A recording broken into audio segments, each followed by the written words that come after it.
a strong and clear mandate. We're offering a positive vision for the country, a vision of action. We need to put Canada first. It's time to bring home our jobs, energy, and economic sovereignty. That is what my Bring It Home economic plan is all about. Who do you think is actually going to prioritize working people over the CEOs? Who's going to prioritize working families over billionaires? That answer is very simple. That's New Democrats. And we're off. We start tonight with news of an impending election call. Sources tell us here at CTV that Prime Minister Mark Carney will ask the Governor General to dissolve Parliament on Sunday, formally kicking off the election campaign. As for Election Day, a final decision, we're told, has yet to be made, but it'll either be April 28th or May 5th. As the saying goes, campaigns matter, but this one, against the backdrop of Donald Trump's tariff and sovereignty threats, will be one for the history books, if for nothing other than the Trump factor has already resulted in a much, much more competitive race. We've gathered this country's and CTV's top political minds to talk about just how important this campaign could be. Scott Reid was former Liberal Prime Minister Paul Martin's Director of Communications. Corey Teneycke managed Ontario Premier Doug Ford's campaign and was Director of Communications for former Conservative Prime Minister Stephen Harper. And Tom Mulcair was the leader of the federal NDP. Hi, everybody. Very good to see you. Ashley. Thank you so much for making time for this. Scott, I'll start with you. If you were to, I guess, make a bet, for lack of a better term, tonight, whose election is this to lose? Well, I think it's a pure jump ball, and which is a remarkable thing to say. So much about this election, which looks like it's going to be kicking off on Sunday, is genuinely historic. Every leader I've ever worked with, every candidate I've ever worked with, has gone before the cameras and declared, this is a moment of historic choice. Never before have we had such a stark set of choices at such an important period in our history. But this time, those things are absolutely dead dog true. I mean, you have a situation where the Liberals have dug themselves out of a 26-point deficit to make this thing an even Steven run in the polls. You have a situation where Donald Trump, leading the United States, just the most powerful economy and country in the whole wide world, seems to have turned his economic guns on us and is determined to try to break us up and annex us. And of course, you have a prime minister who's never held political office and has had 1 week of on-the-job training. This is a mind-blowing election, not like anything we've ever seen before, and it really, really matters. Do I take your nodding, Corey, to say that you agree with that assessment about the stakes of this campaign?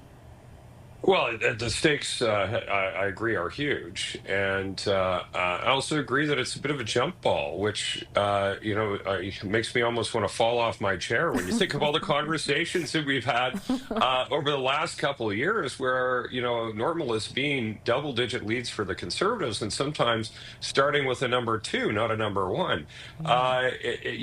So to have that momentum seized and shift so dramatically, so quickly, is something that you normally don't see in politics. Like, you'll see some evolution and movement in the numbers over a period of months, but you're kind of looking at 1 or 2 points every couple of weeks, and then in a campaign things can move a little bit more quickly.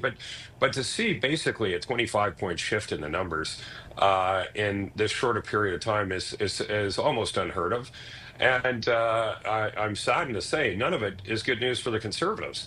Like, this was an election they had wrapped up and in the bag. And right now, if a vote were to be held tomorrow, there's a good possibility of a Liberal majority government, which is absolutely unbelievable.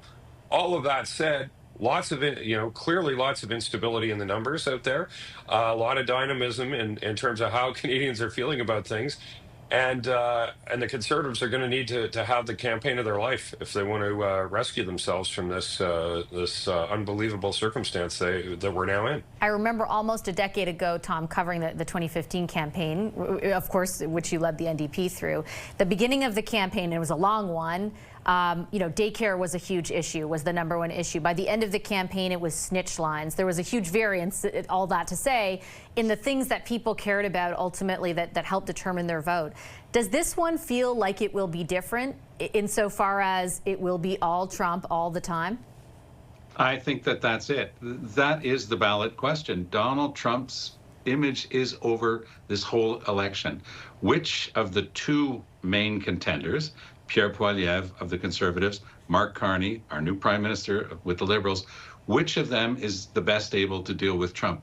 It might not be said that blankly, but that's what's going to be in Canadians' minds. This is a time of great instability and insecurity and instability that's hurting private companies and therefore people's jobs across the country. Mr. Poilievre has zeroed in on that. Mr. Carney has experience at the highest level, knows how things work, bringing that to the table as his main offering, which is, I know how to do this, you can have confidence in me, and I think that's what's been driving his numbers. There's one thing implicit in everything that the three of us have said. We keep talking only about two parties. We have a multi-party system. There are five parties present right now in the House of Commons. But if I were in the NDP right now or the Bloc Québécois, I would be really nervous. The NDP showed that they're great organizers. They can be very brutal. They knocked down a lot of their close ridings. In the Ontario election, said, we're going to go take the ridings. We know we can win. They brought all of their forces to bear on that, and they pulled off a remarkable result. They got many more seats than the Liberals, even though they got half the vote. They're going to have to do something like this now. They're going to have to identify the 15 seats where they're pretty convinced that they can win so that they can hold on to party status. From insiders that I've spoken to in the past 2 weeks, there is serious concern about that. The Bloc Québécois could fall victim to the original social media in Canada, which is Quebecers talking amongst themselves. It goes very fast. I lived that in 2015, and it can change so rapidly. We benefited from it during the Orange Wave.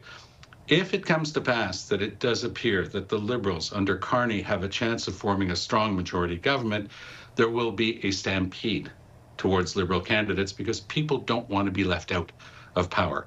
The Conservatives have a set of a half a dozen to 10 seats that will probably remain theirs. They should probably be seen concentrating on those. And then the rest is going to be a dogfight. Greater Montreal, going to go completely Liberal. Look, Carlos Letao, the former Quebec finance minister who's just been picked, I mean, it's all but confirmed because in Quebec it is pretty well confirmed, is going to be running with Carney. This is the type of person who can make a huge difference in Quebec. He was a tremendous finance minister, highly respected.